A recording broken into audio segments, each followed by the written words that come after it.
Sebenarnya gua tuh penasaran, di dalam Ka'bah itu ada apa ya?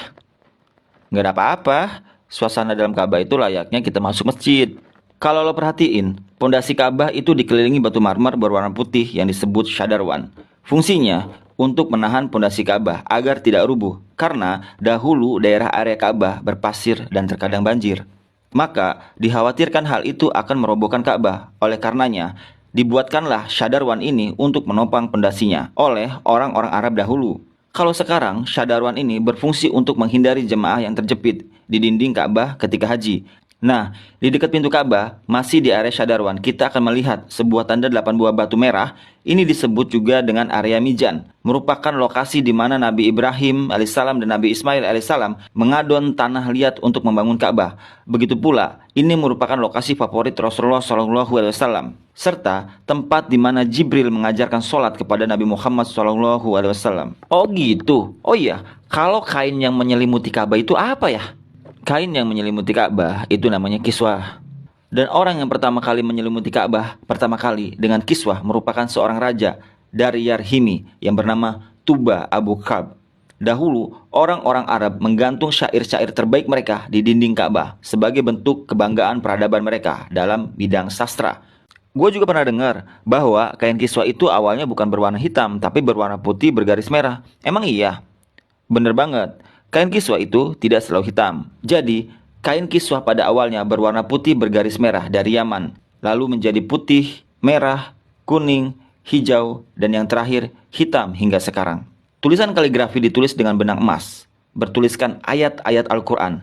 Kiswah juga memiliki dalaman berwarna putih yang disebut bithana kiswah untuk meresap panas dari dinding Ka'bah. Biasanya, kain kiswah diganti pada 9 Zulhijjah dan bekasnya dipotong-potong untuk dihadiahkan kepada orang-orang tertentu. Wah, beruntung banget ya dapat hadiah potongan kiswah. Oh iya, katanya dulu isi Ka'bah pernah kemalingan. Itu dulu ketika pintu Ka'bah masih sejajar dengan lantai. Pintu Ka'bah sendiri berjarak 2 meter dari lantai. Pada awalnya, pintunya sejajar dengan lantai. Namun, karena terjadi perampokan isi Ka'bah, kemudian orang-orang Quraisy berinisiatif untuk meninggikannya.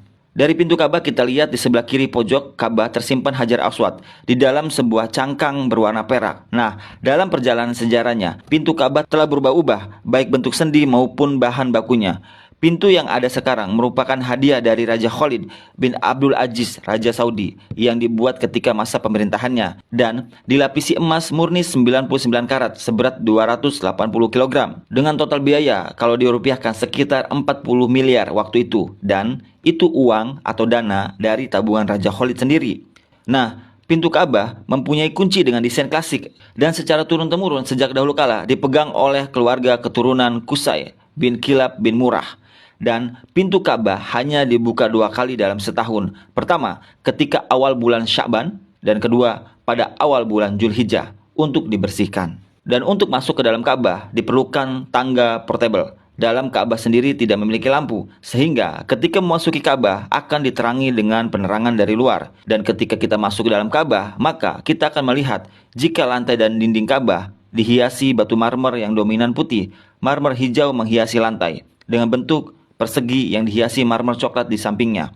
Kalau kita sholat di dalam Ka'bah, maka garis ini bisa jadi batas syafnya. Kalau diperhatikan, maka di sudut terdapat potongan marmer hijau ini.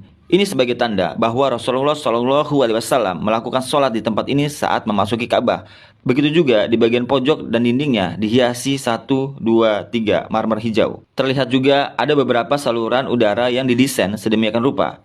Jika kita mengadah ke langit Ka'bah, maka kita akan melihat langit-langit Ka'bah dihiasi dengan kiswah berwarna hijau. Jika diperhatikan, maka terdapat tulisan Ya Mannan, yang artinya Maha Pemberi. Kemudian di bawahnya, sebelah kanan, bertuliskan Ya Dal Jalali, yang artinya yang memiliki keagungan. Lalu di sampingnya bertuliskan Wal Ikrami, yang artinya yang memiliki kemuliaan. Di bawahnya bertuliskan penggalan surat Al-Baqarah ayat 144 yang berbunyi, قد نرى تقلب وجهك في السماء فلنولينك قبلة ترضاها فول وجهك شطر المسجد الحرام. Kemudian di tengahnya bertuliskan kalimat tauhid, La ilaha illallah Muhammadar Rasulullah. Dilanjutkan di bawahnya bertuliskan surat Al-Imran ayat 96. Inna awwala baitin wudi'a linnasi lalladhi bibakkata mubarakan wa hudan lil alamin. Kalimat ini tertulis berulang-ulang hingga memenuhi dinding atas dan langit-langit Ka'bah. Di bagian atas terlihat juga langit-langit Ka'bah ada 3 penyangga yang kemudian ditopang oleh 3 tiang dari kayu dengan diameter 44 cm dengan jarak antar tiang sekitar 2 meter. Tiang ini dihiasi dengan 6 hiasan cincin terbuat dari emas. Bagian bawah pondasi tiang berbentuk kotak yang besarnya dapat diduduki oleh orang dewasa. Dan orang yang pertama kali memasang tiang di dalam Ka'bah adalah Abdullah bin Zubair saat pertama kali memugar Ka'bah selepas wafatnya Rasulullah SAW. Di bagian atas tergantung harta karun berupa kendi-kendi atau lentera kuno yang terbuat dari emas dan perak, merupakan hadiah pemimpin negeri-negeri muslim pada masa lalu. Kenapa kendi-kendi atau lentera-lentera itu masih digantung sampai sekarang? Karena itu merupakan tradisi yang sudah ada sejak masa silam. Oke, kita lanjut lagi ya. Di bawahnya tepatnya di antara tiang terlihat sebuah meja heksagonal berwarna putih dengan atasannya dihiasi marmer hijau. Memiliki kabinet penyimpanan dengan 2 pintu dan 4 engsel, memiliki 2 pegangan. Ini berfungsi untuk menyimpan bokhur dan minyak wangi seperti kasturi, ember, gaharu, dan sebagainya yang nantinya digunakan untuk mencuci dan membersihkan Ka'bah. Dan ini merupakan wadah untuk menaruh wewangian. 2 sisi dinding Ka'bah terdapat 1, 2, 3, 4, 5, 6, 7, 8, 9, 10 plakat yang tertempel di dinding Ka'bah dengan warna yang berbeda yang terbuat dari batu alam. Salah satu yang mencolok adalah plakat yang tepat berada di depan area Rasulullah SAW sholat. Plakat ini berisi kaligrafi dengan style Gothic murabah yang tertulis La ilaha illallah Muhammadar Rasulullah. Selain itu juga terdapat plakat lain berisi maklumat mengenai renovasi Ka'bah oleh Raja Khalid bin Abdul Aziz. Sepertinya plakat lain juga berupa maklumat renovasi Ka'bah oleh pemimpin muslim sebelumnya. Di sampingnya terdapat sebuah pintu yang disebut pintu At-Taubah yang sepenuhnya dihiasi dengan emas murni.